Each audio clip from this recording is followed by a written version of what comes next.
Hey leaders, welcome to 2020. We are excited to be coming at you with our first video of the year.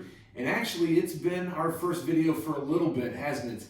2019, we kind of had to hit the brakes for a little bit and re-look at some of the resources that we have, work on how we can sharpen those, make those more effective. And I'm excited to tell you that some exciting things are in development for Red Chair Leadership, the workshops and the tools that we want to offer both live and also on our video platforms that will just help be a better resource. Unfortunately, when you're a small shop, you can only focus on so many things at once. So I realized we went a little dark for a while, but we are back and excited to share with you. This first video that we're doing, I'm calling Lessons from Lindsay. This past week, I took a quick trip out to Lindsay, California, a small, beautiful community about an hour southeast of Fresno. And while I was there, I saw some of the things that we've talked about as Red Chair leaders just really living and breathing, and the effectiveness was just overwhelming. I couldn't wait to share it with you. I'll share that in just a second, but in case this is your first time jumping in on one of these videos or you're new to Red Chair Leadership, I want to tell you a little bit about who we are and what we believe. Red Chair Leadership believes in the collective power of leadership and effectiveness through team. We exist to help teams of people discover new leadership, develop that leadership, and deploy it in new ways so that they can see accomplished more than they maybe ever thought even possible. At Red Chair Leaders, we define leadership as anything that you can teach someone else to do that you're good at, and you can show someone else how to be good at it too. And so we believe in bringing a team of people together, bringing together their talents, their abilities, their passions, their experience, their skills, and leveraging that strength around the table to be able to accomplish more than what we ever thought we could do on our own. So Red Chair Leadership exists to help teams figure out what's missing and how we can be more wildly successful by coming together as a team. If there's any way we can help you or your teams out, please don't hesitate to contact us or check us out at redchairleader.com. So just a few days ago, I returned from Lindsay, California. Now, you may not have heard of Lindsay, California. To be honest with you, before this was on my schedule, I had never heard of Lindsay, California. That's because Lindsay is a small community in the north middle of the state of California. Like I said, about an hour southeast of Fresno. It's a population of 13,000 people, just over 13,000 people. So it's a very small, it's a rural community, a lot of orange groves, as well as cattle, big cattle farms there. An interesting thing about Lindsay is that it is 87% Hispanic. A very high amount of the population is non-English speaking as their first language population. So there's some uniqueness there. I think it's about 10% of the population is actually white or Caucasian. Another interesting thing, and part of the reason why I was there and part of the workshops that I was engaging with, is that Lindsay has 36.9% of their population lives at or below the poverty level. And so I was out there for a day doing some workshops with Lindsay United Public School District, the school system that serves the Lindsay community.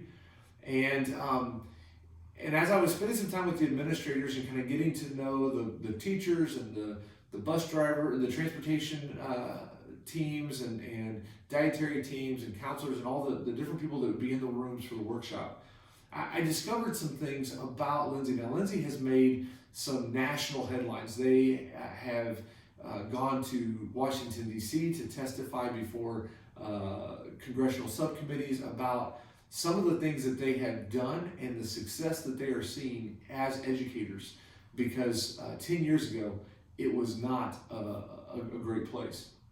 So knowing that going in, I spent some time with some of the administrators and just said, hey, I've read some of this stuff, but tell me about this. Tell me about what all has happened and what you're excited about as educators here in this beautiful little town of Lindsay. If you look it up, and we'll post some of the information in the links in the comments below on this video. But you can research Lindsay schools in Lindsay, California, and you can see that 10 years ago, it was a bleak educational scenario. 10 years ago, about 25% of the students at Lindsay were proficient in reading, and only about 28 of them were proficient in math.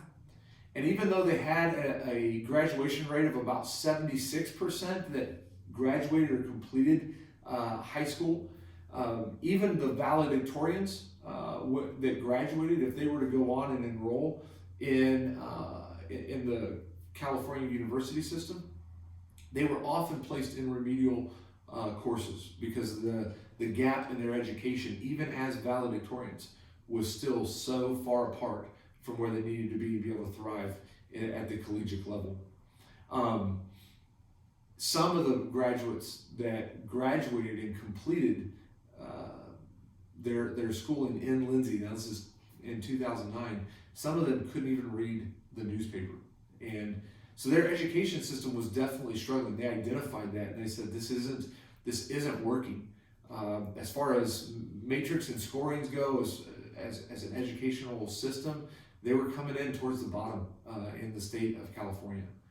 And so in 2009, the superintendent, Tom Rooney, and his administrators said, let's change this. Let's make some drastic changes.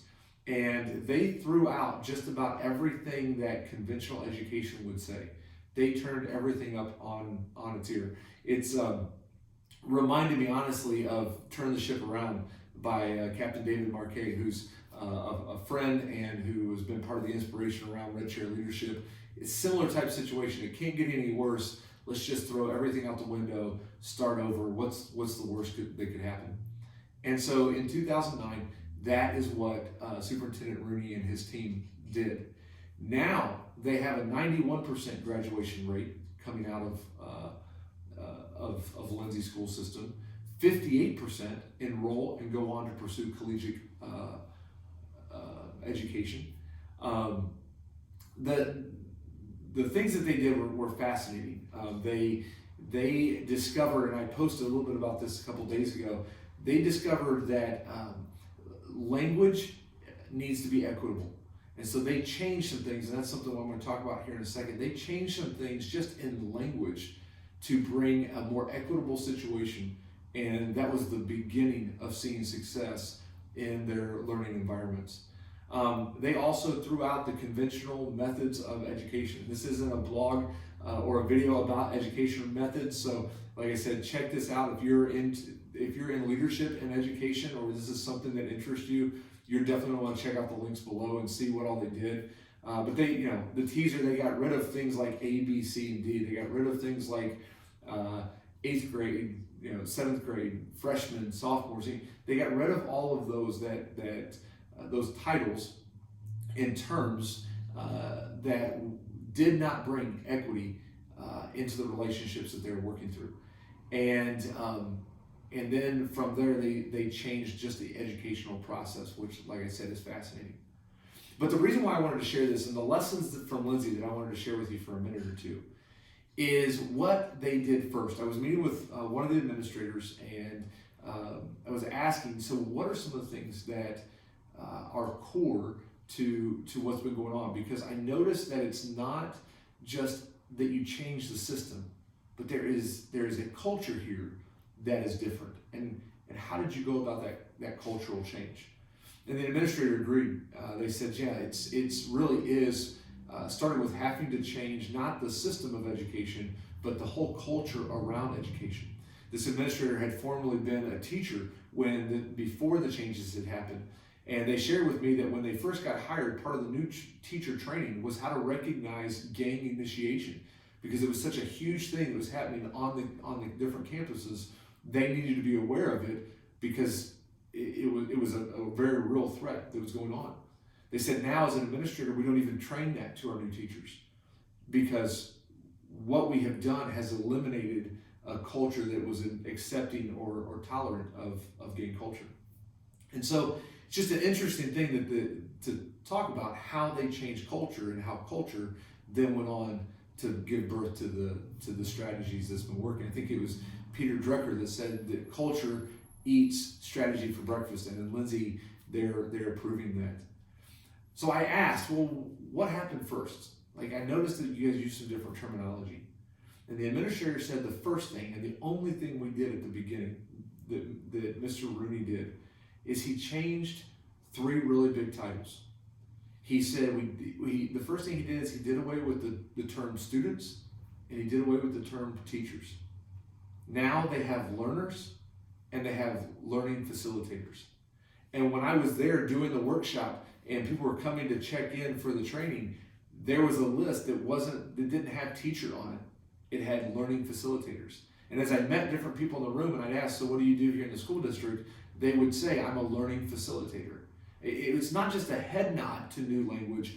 They took old language of student and teacher and also classroom. They replaced that with learning environment. And they threw it out. They eliminated it from their vocabulary. And so I asked them, what was the benefit of that? What was the effect of that? And the administrator shared that there is a hierarchy that comes with these words, especially when you start to factor in that, 87% of the community comes from a Hispanic community, and some of that culture of Hispanic countries bring with it some of this challenge for equity.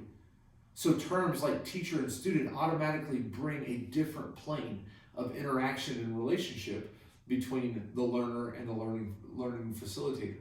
It almost was like they have 2 different goals.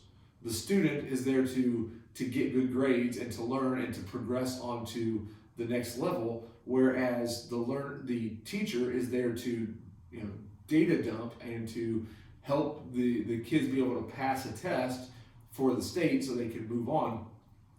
There were 2 different goals that sometimes overlapped but sometimes didn't.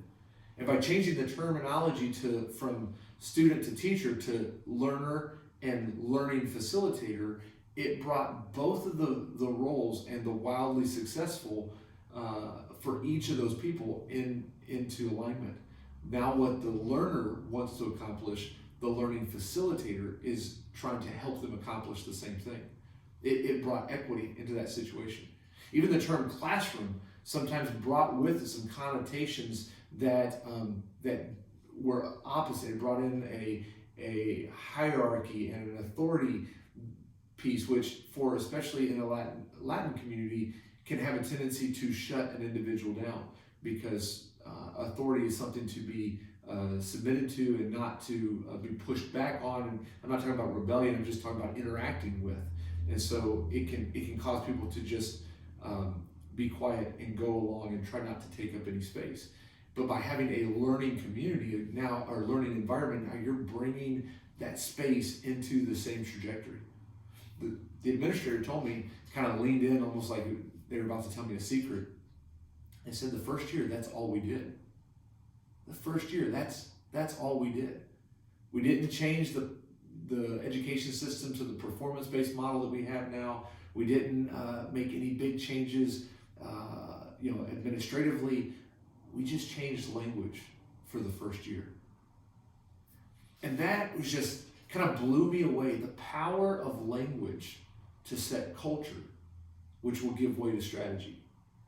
Because what often we tend to do is we tend to come up with strategy. We want to get from point A to point B. Let's come up with a new matrix. Let's come up with a new plan. Let's come up with a new business model. And let's get from point A to point B. Here's our strategy. And then we run up against culture and try to bend culture to the will of the strategy. And we try to shoehorn old language from the culture into the strategy. But what if you did it different? What if you started by setting culture first? What if we started by looking at the environment around the team that we want and the wildly successful goals that we're trying to accomplish, and we started asking the question, what should it look like, feel like around here when we're doing this right? What are some of the things that would get in the way from us feeling like we're doing it right? And let's start changing the language to be more conducive to the culture that we want, and let that culture give birth to a strategy that takes us where we want to go. In Red Chair Leadership, one of the words that we talk about replacing from a cultural standpoint is replacing words like us and them with the simple word we. There's an incredible power in taking away out of the culture the us identity and the they identity. Inherent in those two things that there is different groups that sometimes might be working together and sometimes might be working against each other. And to use a unified language of we. There's a cultural shift that happens when we bring language into an equitable situation. And our friends at Lindsay, California, and their public school system have discovered that and are actually writing the book on it. I'll leave you with this. I pulled off of Lindsay's website the beliefs and guiding principles about learners and learning. They had several, and a couple of them jumped off to me. See if you've been around Red Chair Leadership for a while, see if any of these sound familiar. All learners can learn. All learners can learn. That includes the learning facilitators as well. In Red Chair Leadership, we say that everyone's a thinker in the room and that everybody is a leader in some way. Learner wisdom is enhanced by meaningful, real-life experience requiring complex thinking. That it requires a person to be able to bring all the things that they have, to bring the wisdom, the experience, the life lessons, and to bring that into their goal for learning. We find the same thing to be true with Red Chair Leadership.